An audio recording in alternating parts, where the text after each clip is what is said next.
Hi, I'm Tim Nash. Welcome to the Path to Peak Performance.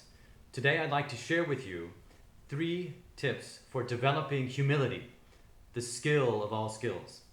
And when I call humility a skill, I actually see it as much bigger than a skill, much more than a skill. It's really an ability, it's a mindset on which all other people's skills are based. I read something recently that said humility is the virtue of all virtues. Um, and the more I think about it, the more I believe it to be true. But I also see it as much more than a virtue, again, as a skill and an ability that we can develop. So today I'd like to share with you three actionable tips and strategies that can help you build your humility and develop humility. So first tip, ask questions. So this is nothing new. Asking questions in itself is a skill. Asking smart questions. But the way that questions help you develop humility is twofold. Firstly, um, you know, if you seek out other people's ideas and opinions, by asking questions, you will find that their ideas and opinions can help you make your idea or your solution even better. You might also see how your idea has holes in it, or let's say again, the final solution is much better when other ideas are added to your idea.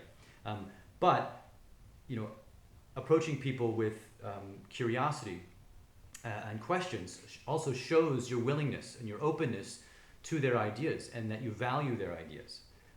Which brings me to sort of the second action that you can take for developing the skill of asking questions, and that is, ask people about them, about their hopes and dreams or fears.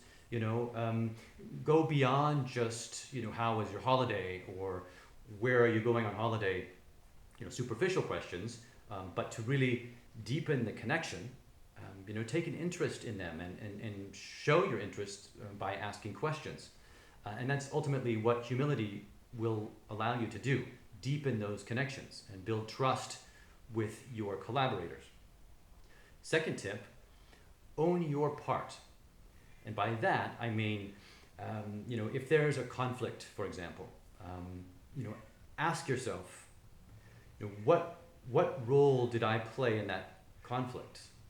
Or what role did my actions play in that conflict? So rather than jumping to conclusions, stay open. And you can do this by sort of asking yourself these questions, reflecting on your actions, and again, owning your part if there is something to own. Okay, and it's really this openness and this willingness to look at the big picture here. And if you're dealing with another person in a conflict, again, for example, ask yourself, what might I not know about this person? Or what might I not see about this situation? Okay, again, be open to the bigger picture here. Often there's a conflict and we feel a certain way, we're angry, or we feel like we're right and they're wrong.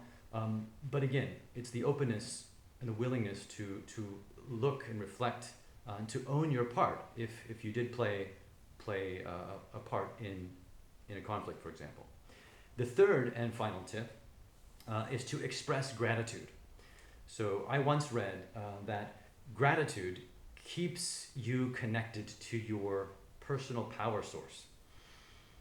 And at the time, I wasn't sure how I thought about it. I thought it sounded a bit strange, but I decided to keep a gratitude journal.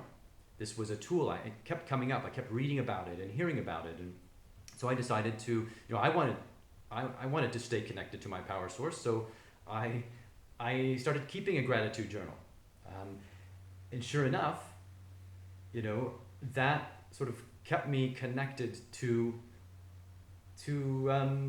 my power source, I think, and this feeling of gratitude and being grateful really,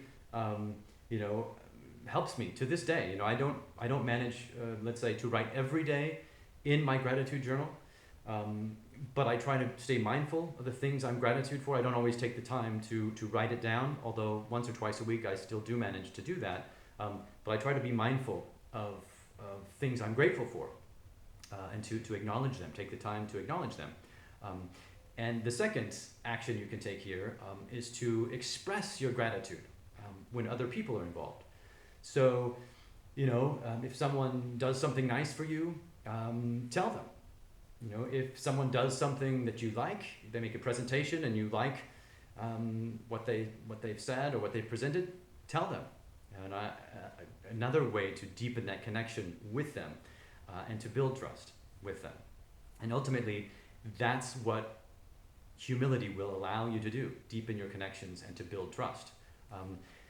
And build your own resilience, certainly when it comes to that spirit of openness and willingness and sort of the ability to look at the big picture and to own your part if in fact you did play a part in something. So thank you for watching. I look forward to connecting with you again soon. Take care. Bye-bye.